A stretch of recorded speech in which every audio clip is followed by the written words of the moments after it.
Hello students, कैसे हैं आप सब। चलिए आज हम करते हैं। तो एक्सरसाइज जो मैंने आपको दी थी, मैंने आपको पास्ट परफेक्ट और पास्ट परफेक्ट कॉन्टिन्यूअस की दोनों की एक्सरसाइज एक साथ दे दी थी, क्योंकि दोनों टेंस मैंने एक साथ करवा दिए थे। ठीक है, तो आज हम जो करने जा रहे हैं, हम दोनों एक्सरसाइज के आंसर की जो है, यानी कि जो आंसर्स है बेटा, वो मैं आपको बताऊंगी। ठीक है, आप जो स्टूडेंट्स हैं, हिंदी मीडियम के बच्चे हैं और 8th और 10th के बच्चे जो भी हैं, तो आप लोग ध्यान से सुनेंगे, समझेंगे इस चीज को। पहला सेंटेंस देखें, I went to bed after I dash my work finish. Verb दे रखिए फिनिश। पहले सेंटेंस में आपको जो दिया गया है वो आपको सेकेंड फॉर्म दे रखी है वेंट। देखो दी हुई है ना वेंट, तो वेंट तो आपकी सेकेंड फॉर्म हो गई। और उसके बाद आपको दिया हुआ है आफ्टर, तो आपके पास आफ्टर जो वर्ड एडवर्ब दे रखा है, आफ्टर किसकी एडवर्ब होती है? परफेक्ट की एडवर्ब होती है। तो आफ्टर जो एडवर्ब है वो परफेक्ट की है, यानी कि ये तो पास्ट टेंस है और ये हो गया परफेक्ट। तो हमारा कौन सा टेंस बन गया? Past perfect tense. तो हम क्या करेंगे? आंसर नंबर 1 जो है बेटा, I went to bed after I dash finish my work, तो हम क्या कर देंगे? इसका पहला आंसर आएगा finish. I had finished, FINISHED, I had finished my work। Sentence number 2 देखिए, 2 में बोल रखा है suddenly I realized that I dash make some mistake. Suddenly जो होता है वो बता रहा है सडनली आई रियलाइज्ड, इससे पता लग रहा है कि मैंने अचानक से रियलाइज किया, महसूस किया। रियलाइज सेकेंड फॉर्म है, और जब सडनली के साथ कुछ होता है यानी कि आगे कुछ किया है, मैं ऐसी कोई गलती कर चुका हूं, यहां पे बता रखा है महसूस किया क्या कि मैंने ऐसा कुछ कर दिया है। तो कर दिया तो यानी कि कर चुका हूं, राइट। तो पास्ट में कुछ हैपनिंग हुई है, तो इसका मतलब हो गया कि suddenly I realize that I had made some mistake. तो दूसरा आंसर लिखिए हैड मेड, MADE। आपको जो फॉर्म्स मैंने करवाई थी वो हमेशा ध्यान रखनी है। हैड मेड आ जाएगा, make made, made third form कौन सी होती है? मेड। ठीक है बेटा, थर्ड सेंटेंस पे आते हैं। When we entered the cinema hall, जब हम सिनेमा हॉल में एंटर हुए। The film dash already dash, और ब्रैकेट में दिया स्टार्ट। तो सेंटेंस नंबर 3 में देखिए एक बार, तो 3 जो आंसर है इसमें आपको दिया गया एंटर्ड। क्या दे रखा है? सेंटेंस नंबर 3 में दिया है एंटर्ड, ENTERED, एंटर्ड दे रखा है। और परफेक्ट की क्या कोई एडवर्ब दे रखी है? बिल्कुल दे रखी है, ऑलरेडी, ALREADY, ऑलरेडी एडवर्ब दे रखी है परफेक्ट की। तो ये एंटर तो पास्ट का हो गया, ऑलरेडी परफेक्ट का हो गया, तो आपका टेंस कौन सा बन गया? Past perfect tense. तो थर्ड सेंटेंस में आ जाएगा the film had already started, had और ऑलरेडी स्टार्टेड, STARTED। ठीक है बेटा, had already started. Answer number 4 देखिए, क्वेश्चन जो बोला गया, the patient dash die before the doctor came. Came जो दिया हुआ है, देखो फोर्थ में देखिए केम दे रखा है, केम आपकी सेकेंड फॉर्म है, और बिफोर जो दे रखी है वो एडवर्ब आपकी किसकी होती है? परफेक्ट की होती है। तो सेकेंड फॉर्म हमारी पास्ट की है और ये परफेक्ट का है, तो कौन सा टेंस बन गया? Past perfect tense. तो हम क्या करेंगे? पास्ट परफेक्ट टेंस का जो स्ट्रक्चर है हैड प्लस थर्ड फॉर्म होता है। द पेशेंट हैड डाइड, क्या आ जाएगा? Had died. ठीक है, अब आते हैं 5वें सेंटेंस पे। We went home after we dash finish our work. अब बेटा वी वेंट होम, वेंट आपकी सेकेंड फॉर्म है, देखिए इसका भी एक स्ट्रक्चर यहाँ पे मैं लिख देती 5th में। वेंट जो दिए हुए पास्ट फॉर्म है, और पास्ट फॉर्म होने के बाद आफ्टर दे रखा है, आफ्टर आपका परफेक्ट में आता है, तो आपका क्या बन गया? Past perfect, past perfect tense बना। तो 5वें आंसर में क्या कर देंगे? We had finished our work, had finished. ठीक है बेटा, आते हैं अब 6 नंबर पे। 6 नंबर देखिए, 1 hour before the match started the spectators dash fill the all the gallery. ये सेंटेंस जो है इसमें आपको क्या करना है? इसमें आपको देखना है कि क्या इसमें कोई सेकेंड फॉर्म है? बिल्कुल दे रखी है, स्टार्टेड। 6 में दे रखा है स्टार्टेड, STARTED, स्टार्टेड दे रखी है वर्ब की सेकेंड फॉर्म। ठीक है, और सेकेंड फॉर्म दे रखा है, और उसके बाद 6 सेंटेंस में क्या कोई एडवर्ब है? परफेक्ट से रिलेटेड है, बिल्कुल। कौन सी है? बिफोर। बिफोर एडवर्ब दे रखी है हमारी परफेक्ट से रिलेटेड एडवर्ब। तो भाई सेकेंड फॉर्म यानी कि पास्ट टेंस, तो पास्ट परफेक्ट टेंस बन गया। तो हम क्या करेंगे? सिक्स्थ आंसर हमारा आ जाएगा हैड फिल्ड। तो यहां लिखिए हैड फिल्ड, FILLED। ठीक है बेटा। सेवेंथ सेंटेंस देखिए, सेवेंथ में बता रहा है he dash not see me before so he did not recognise me. तो इस सेंटेंस में आपको बताया जा रहा है, बिफोर के बाद वाला सेंटेंस देखो, ही डिड नॉट रिकॉग्नाइज मी दिया हुआ है, तो डिड नॉट प्लस V1 दिया है। इसका मतलब डिड नॉट हमारे कौन से टेंस में आता है? आपको मैंने बताया था, डिड नॉट प्लस V1 अगर आए तो वो पास्ट टेंस ही तो है, पास्ट इंडेफिनिट ही तो होता है। तो पास्ट इंडेफिनिट टेंस आपके पास आ गया, यानी कि पास्ट टेंस है, प्लस आपके पास दे रखा है बिफोर। कौन सी एडवर्ब है? बिफोर। तो बिफोर किसकी एडवर्ब होती है? परफेक्ट की एडवर्ब होती है। परफेक्ट की एडवर्ब आ गई, पास्ट इंडेफिनिट टेंस आ गया, और आपको क्या करना है? पास्ट परफेक्ट टेंस जो बन जाएगा आपका, पास्ट परफेक्ट टेंस बना तो ही हैड, और नेगेटिव है नॉट लगा दे, सीन लगा दे। थर्ड फॉर्म क्या हो जाएगी? सीन।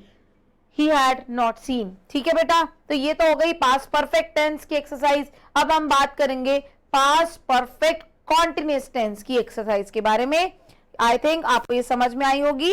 अब बात करते हैं पास्ट परफेक्ट कॉन्टिन्यूअस टेंस।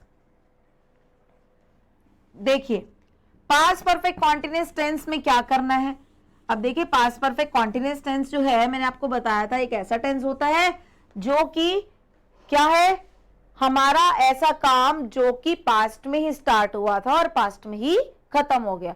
यानी कि ऐसा कार्य जो भूतकाल में स्टार्ट हुआ था, भूतकाल में चालू हुआ था और भूतकाल में ही खत्म हो गया।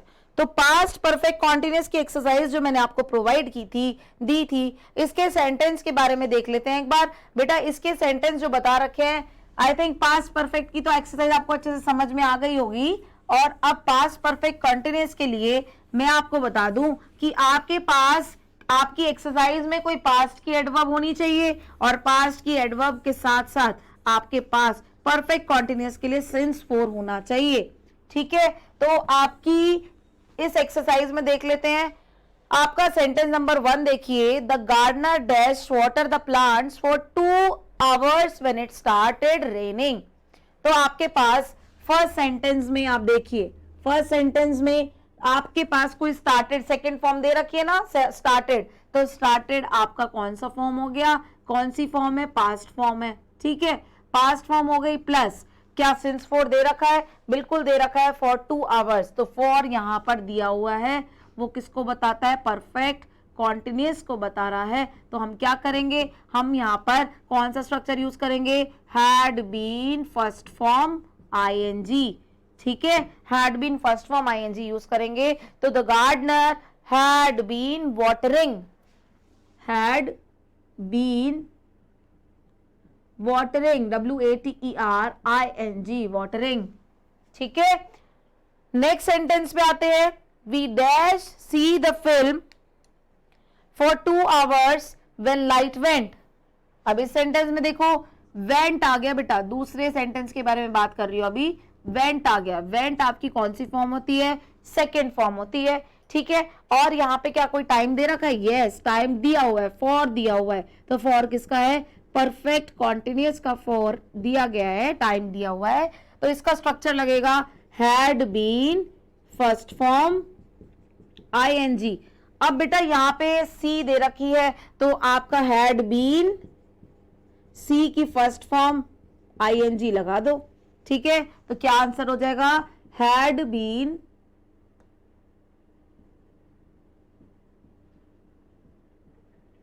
सीइंग।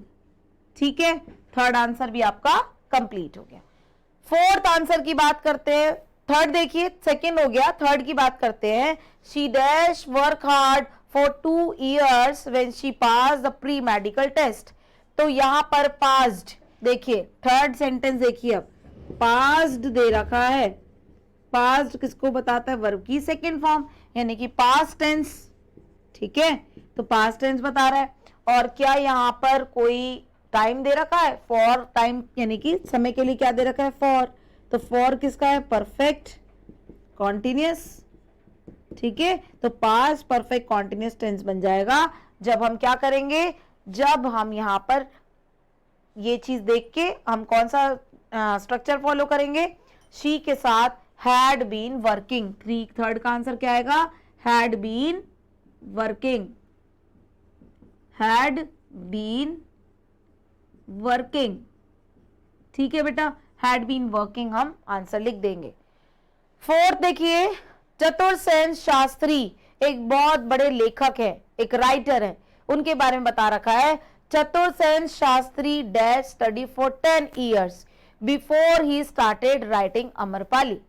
अब इस सेंटेंस में क्या है? कोई आपको सेकेंड फॉर्म दे रखी है, आपको देखना है स्टार्ट, स्टार्टेड। स्टार्टेड आपकी सेकेंड फॉर्म है, तो फोर्थ सेंटेंस में देखिए स्टार्टेड, ये पास्ट टेंस है, स्टार्टेड।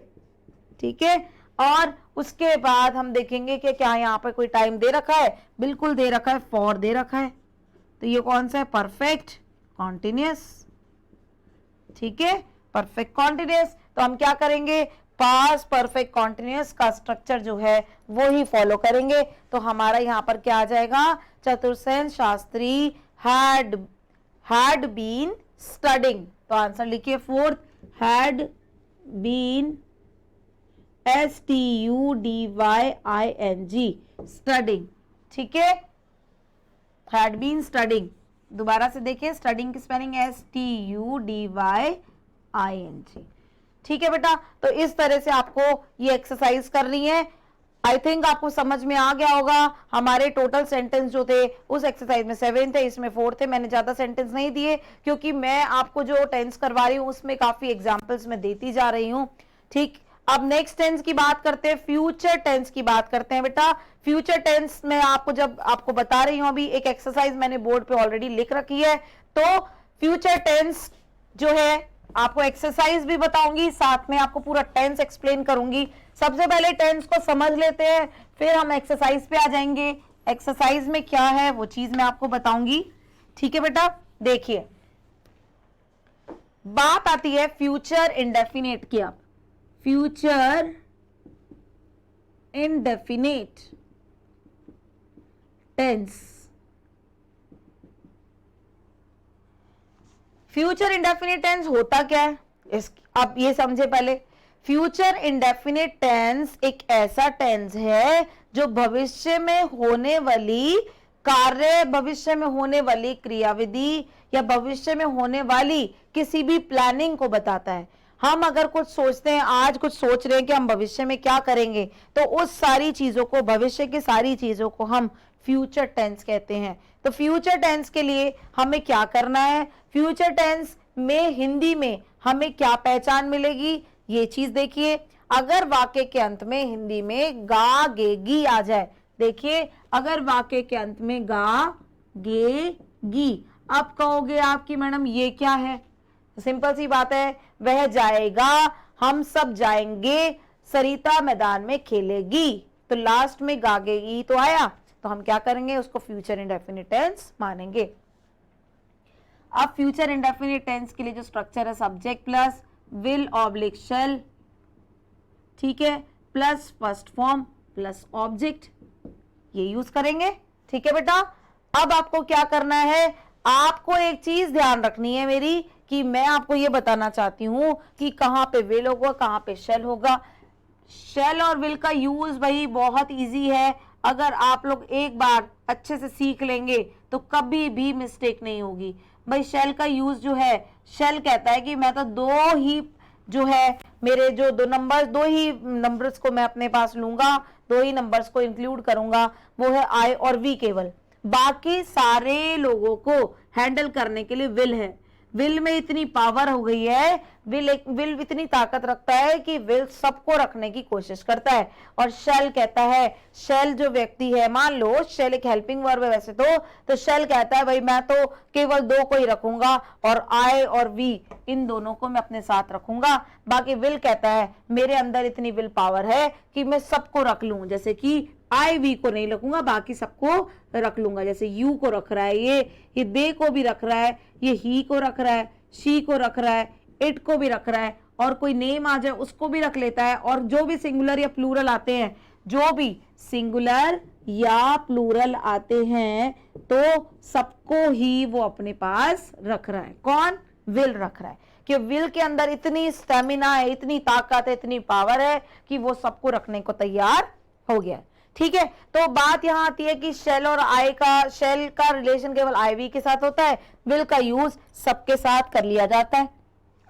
अब इसको यूज कैसे करना है, कहां यूज करना है, कैसे वाक्य बनेंगे, क्या करना है, तो बेटा मैं आपको बता देती हूं। फर्स्ट फॉर्म का प्रयोग करो, और कुछ नहीं है। जैसे कि सेंटेंस नंबर 1 पे आ जाते हैं एक बार। सेंटेंस नंबर 1 पे आने से पहले कुछ एक एडवर्ब्स मैं आपको लिखवा दूं ताकि आपकी गलतियां ना हो। एडवर्ब्स जरूर लिख लो। एडवर्ब्स, एडवर्ब्स के लिए देखिए, टुमारो, टुमारो मॉर्निंग,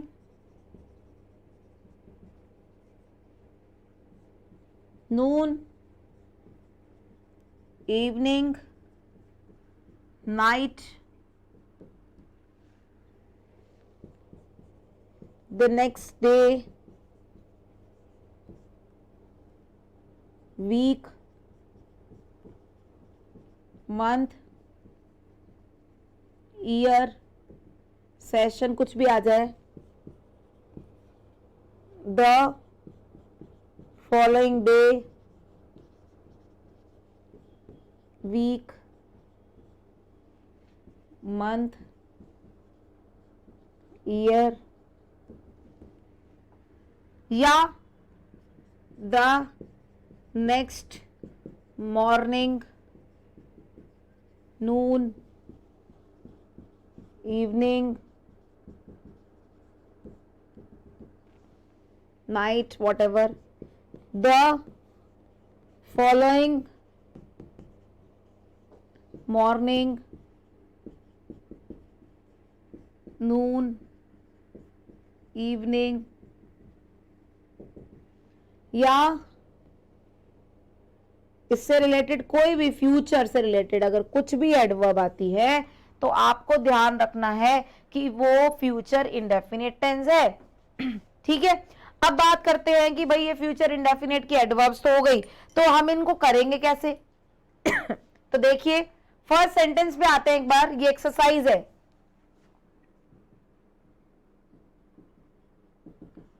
एक्सरसाइज देखो बेटा, इस एक्सरसाइज में मैं आपको काफी चीजें सिखाऊंगी। इस एक्सरसाइज से आपको पता लग जाएगा कि हमें कैसे करना होता है, हमें अगर कोई क्वेश्चंस आते हैं तो कैसे करने हैं, वो चीज सारी समझ में आ जाएगी। देखिए फर्स्ट सेंटेंस पे आते हैं कि आपके फर्स्ट सेंटेंस में बता रखा I dash buy a car next year. Next year दे रखा है, नेक्स्ट ईयर का मतलब हो गया कि ये फ्यूचर टेंस को बता रहा है। NEXT, ये एक्स है, NEXT, next year. Next year देखिए, आप एक बार एडवर्ब्स पे आकर देखिए, नेक्स्ट ईयर, नेक्स्ट आ गया और ईयर आ गया, तो कौन सा टेंस हो गया? ये फ्यूचर इंडेफिनिट टेंस बना। अब फ्यूचर इंडेफिनिट टेंस का जो स्ट्रक्चर होता है, subject plus will oblique shell plus V1 plus object होता है। अब जैसे कि मैंने आपको बताया है कि शेल कहता है मैं तो केवल दो ही सब्जेक्ट लूंगा, आई और वी, उसके अलावा जितने भी अन्य जो भी है, जो सब्जेक्ट्स है, उनको मैं अपने साथ नहीं लूंगा। और उसकी जिम्मेवारी किसने ले ली? विल ने ले ली। तो यहां पर आई की जिम्मेवारी कौन ले रहा है? शेल ले रहा है। तो यहां पर हम क्या लगा देंगे? आई शेल, और फर्स्ट फॉर्म लगा दीजिए बाय। ठीक है, I shall buy a new car next year. समझ में आया? I shall buy a new car next year. अगला सेंटेंस देखिए, अगले सेंटेंस में बता रखा है कि they enjoy the seminar tomorrow morning. अब इस सेंटेंस में बता रखा है बेटा कि टुमारो मॉर्निंग, टुमारो मॉर्निंग का मतलब है कि कल की शाम। इंजॉय वर्ब दे रखी है और दे आपका सब्जेक्ट दे रखा है। सब्जेक्ट आपका दे जो आता है, दे के साथ कौन सा हेल्पिंग वर्ब यूज करेंगे? दे के साथ विल का हेल्पिंग वर्ब यूज करते हैं। तो दे विल यूज करके फर्स्ट फॉर्म यूज करें ENJOY। ठीक है बेटा, इजी है बहुत। नेक्स्ट सेंटेंस पे आओ, dash we play this game the next day.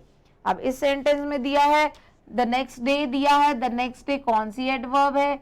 ये हमारी देखिए द नेक्स्ट डे दे रखा है ना, ये हमारी कौन सी हो गई? फ्यूचर इंडेफिनिट की एडवर्ब है। अब इस फ्यूचर इंडेफिनिट की एडवर्ब जब आ जाती है तो हमारा जो सब्जेक्ट है अब हम वो देखेंगे। सब्जेक्ट हमारा यहाँ पे वी दे रखा है, लेकिन इससे पहले फिलअप दे दिया। इसका मतलब ये सेंटेंस कौन सा हुआ? ये सेंटेंस आपका इंटरोगेटिव है, क्योंकि आपकी हेल्पिंग वर्ब के लिए सब्जेक्ट से पहले अगर ब्लैंक आ जाए और बाद में अगर क्वेश्चन मार्क आ जाए, यानी कि प्रश्नवाचक चिन्ह आ जाता है और यहाँ पे रिक्त स्थान आ जाता है और सब्जेक्ट के बाद दोबारा रिक्त स्थान आता है, तो ये हो गया प्रश्नवाचक वाक्य। ठीक है, तो आपको क्या करना है? वी है बेटा, जिम्मेवारी शैल ने किसकी ली थी? आई और वी की ली थी। तो यहाँ पे शैल कहता है कि मैं वी तेरा साथ दूंगा, तो यहाँ पर शैल आ गया, शैल के साथ वी यूज करेंगे। तो वी यहाँ पे वी के साथ शेल का यूज हो गया, शेल वी, और फर्स्ट फॉर्म यूज कर लीजिए प्ले। ठीक है, shall we play this game the next day. इस तरह से इसको कंप्लीट करेंगे। आते हैं फोर्थ सेंटेंस पे। फोर्थ सेंटेंस क्या बता रहा है? इसमें बताया जा रहा है कि अगर कोई भी ऐसी एडवर्ब आए जो फ्यूचर इंडेफिनिट से रिलेटेड है, जैसे कि द फॉलोइंग इवनिंग, बिल्कुल आ गई द फॉलोइंग इवनिंग। अब देख लो एक बार टेबल में, the following evening, the following evening मिल गया बेटा। द फॉलोइंग इवनिंग जो है हमारी फ्यूचर इंडेफिनिट की एडवर्ब होती है। तो हम क्या करेंगे? इसको द फॉलोइंग इवनिंग आ गया तो subject plus will oblique shell plus object होता है। आप यहाँ पर क्या यूज करेंगे? विल या शेल यूज करेंगे। भाई हमारा सब्जेक्ट देखिए, सब्जेक्ट हमारा आई दिया हुआ है, तो आई के साथ तो शेल यूज होता है, तो शेल यूज करो। Shall I, first form take. ठीक है, shall I take your notebook from your home the following evening. उसके बाद अगला सेंटेंस है you dash invite me in your anniversary function tomorrow evening. ये सेंटेंस मैंने आपको इसलिए लिख के दिए ताकि आपको जो एक्सरसाइज मैं नेक्स्ट क्लास में दूंगी वो आपकी अच्छे से हो जाए। तो टुमारो इवनिंग आ गया बेटा। टुमारो इवनिंग जो है वो आपकी किसको बता रहा है? टुमारो इवनिंग फ्यूचर इंडेफिनिट को बता रहा है। ये देखिए टुमारो इवनिंग यहां लिखवाया मैंने, टुमारो इवनिंग लिखवाया ना, तो ये होगा आपका future indefinite tense. Future indefinite tense की एडवर्ब आ गई और प्लस आपको क्या करना है? आपको याद रखना है विल या shall, first form plus object. तो विल या शेल के लिए हम क्या करेंगे? शेल ने जिम्मेवारी ली थी आई और वी की, बाकी अन्यों की जिम्मेवारी, अन्य सब्जेक्ट्स की जिम्मेवारी विल ने ले रखी है, तो यू के साथ विल का यूज करेंगे। तो इनवाइट आपकी फर्स्ट फॉर्म है और ये लिख देंगे। तो ये आपकी एक्सरसाइज कंप्लीट हुई। आपको मैं एक बार इन एक्सरसाइज का जितने भी सेंटेंस है उनको मैं एक बार एक्सप्लेन कर देती हूं ताकि आपको एक एक पॉइंट क्लियर हो जाए। देखिए सेंटेंस नंबर 1 में बता रखा I shall buy a car next year. इसका हिंदी में मतलब हुआ कि मैं अगले साल एक कार खरीदूंगा। तो गा आ गया बेटा हिंदी में, देखो मैंने गा बोला ना, तो इसका मतलब ये फ्यूचर इंडेफिनिट है, मैं अगले साल एक कार खरीदूंगा।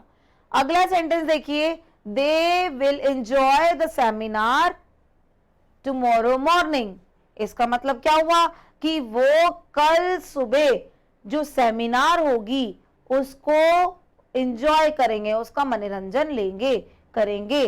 तो ये गागेगी आ गया, एंजॉय करेंगे, मनोरंजन लेंगे। तो ये सेंटेंस जो बना ये भी फ्यूचर इंडेफिनिट का बना। नेक्स्ट देखिए, shall we play this game the next day. इसका मतलब क्या हुआ?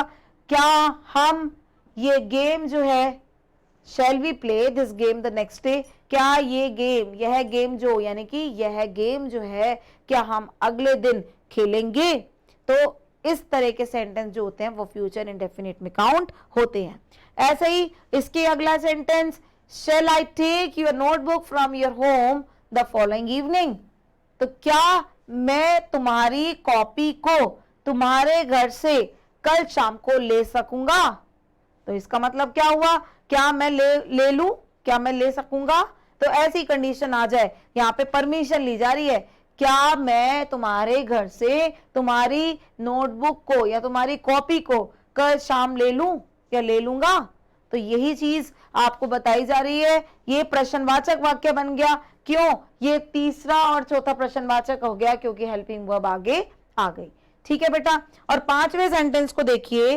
पांचवें सेंटेंस में बता रखा है you will invite me in your anniversary function tomorrow evening, कि तुम मुझे अपने शादी की सालगिरह या शादी के फंक्शन में कल शाम को बुलाओगे। यू विल इनवाइट मी, क्या, जैसे कि you will invite me in your anniversary function tomorrow evening, तो इसका मतलब टुमारो इवनिंग तो क्या हो गया बेटा? फ्यूचर इंडेफिनिट की एडवर्ब है और यू के साथ विल का यूज होता है। तो इस तरह से हम इस सेंटेंस को कंप्लीट करेंगे। ठीक है। अभी आपको एक काम मैं और दे देती हूं बेटा। आज मैंने फ्यूचर इंडेफिनिट करवा दिया, लेकिन आपको मैं एक चीज कहना चाहूंगी कि मैंने जो भी पास्ट टेंस करवाया, सेम एज जैसे प्रेजेंट करवाया था वैसे पास्ट टेंस जो मैंने आपको करवाया, आप एक काम करेंगे क्या कि आपको पूरा पास्ट टेंस जो है उस पास्ट टेंस को क्या करना है, उस पास्ट टेंस को आप पूरा एक टेबल में लिख देंगे। टेबल कैसे बनाएंगे आपको पता ही है, सिंपल से यहां एक छोटा सा ड्रॉ कर देती हूं, मैं बता देती हूं दोबारा से ताकि आपको दिक्कत ना आए। सीरियल नंबर लिखें पहले, फिर दूसरा नंबर लिखे टेंस, तीसरा नंबर लिख दीजिए स्ट्रक्चर, चौथा नंबर लिखिए एडवर्ब और पांचवा नंबर लिखिए सेंटेंस। ठीक है। तो ये तरीके हैं आपको पूरा काम प्रॉपर करने के। सीरियल नंबर हो गया, सीरियल नंबर यानी कि क्रमांक जिसे कहते हैं, यहाँ टेंस लिखेंगे, यहाँ स्ट्रक्चर लिखेंगे, स्ट्रक्चर मतलब जो भी मैं रूल बता रही हूं इसके वो, एडवर्ब लिख देंगे और सेंटेंस लिख देंगे। एक मैं बता देती हूँ कैसे करना है। पहला नंबर आप डाल दीजिए, यहां पर हेडिंग डाल दो पास्ट टेंस। आपका प्रेजेंट का तो मैंने करवाया ही था बेटा, कई बच्चों ने हो सकता है कि चार्ट भी बनाया होगा। चार्ट अगर बनाया तो प्रेजेंट के नीचे ही पास्ट टेंस मोटा मोटा लिख दीजिए, अच्छे बोल्ड वर्ड्स में लिखिए पास्ट टेंस, फिर आप ये टेबल पास्ट का बनाइए, इससे आपको हेल्प मिलेगी, आपको रूल्स बहुत अच्छे से याद हो जाएंगे। सीरियल नंबर में 1 लिखिए, टेंस में लिखो पास्ट इंडेफिनिट।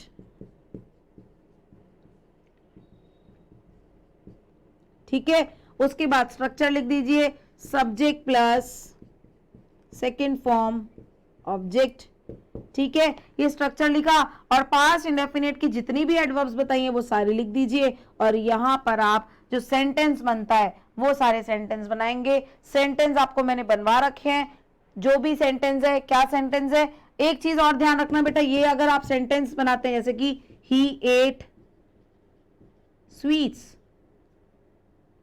ही एट स्वीट्स, और अगर इसका नेगेटिव बना रहे हो तो नेगेटिव के लिए यहां पर थोड़ा सा एक एरो बना, ये अफर्मेटिव है, नेगेटिव का subject plus did not plus V1 plus object. तो आप एक चीज का ध्यान रखें कि इस स्ट्रक्चर को फॉलो करना, इस स्ट्रक्चर को फॉलो करके यहां करना ही डिड नॉट ईट स्वीट्स। ठीक है। इस तरह से जब पहला एक पूरा बन जाए तो इस टेबल को यहां पर फर्स्ट टेंस का कंप्लीट हुआ, लाइन खींच दी, ऐसे ही दूसरा टेंस चलेगा। तो इस चीज को प्रॉपर ध्यान में रखते हुए आपको ये टेंस कंप्लीट करना है। ठीक है। अगर आप इस टेंस के टेबल को प्रॉपर लिख लेते हैं तो डेफिनेटली बता रही हूं आपको ये टेबल लर्न होगा। टेबल लर्न हो गया तो आपका जो नेक्स्ट टॉपिक मैं करवाऊंगी एक्टिव पैसिव वॉइस, सीरियसली बहुत इजीली हो जाएगा। इस चीज को आपको ध्यान रखना है। ठीक है। हो आपको अगर चार्ट नहीं बनाना है तो अपनी नोटबुक में इस चीज को कंप्लीटली कर सकते हैं। एडवर्ब्स को जरूर लिखें क्योंकि एडवर्ब बहुत ज्यादा इंपॉर्टेंट होती है फिलिंग द ब्लैंक्स के लिए जो हमारी बोर्ड्स में आती है। ठीक है बेटा, आज की क्लास में मैं इतना ही पढ़ाना चाहूंगी। नेक्स्ट क्लास में आपको मैं फ्यूचर कंटिन्यूअस टेंस के बारे में इंट्रोड्यूस कराऊंगी, फ्यूचर कंटिन्यूअस टेंस के बारे में बताऊंगी। लेकिन इसके क्लास के जस्ट बाद मैं आपको एक वर्क और भी दे रही हूं, एक एक्सरसाइज जिसमें ज्यादा क्वेश्चन नहीं है, नॉर्मल सी एक्सरसाइज प्रोवाइड कर रही हूं। बहुत सिंपल एक्सरसाइज है बेटा। इसमें करना तो क्या है, विल या शैल यूज करना है और फर्स्ट फॉर्म यूज करनी है, वो आपको करना पड़ेगा और आप अपनी एक्सरसाइज को कंप्लीट करेंगे। ठीक है। कल नेक्स्ट क्लास में नेक्स्ट टेंस के साथ आपको मैं फिर मिलूंगी। आज के लिए इतना ही। Thank you.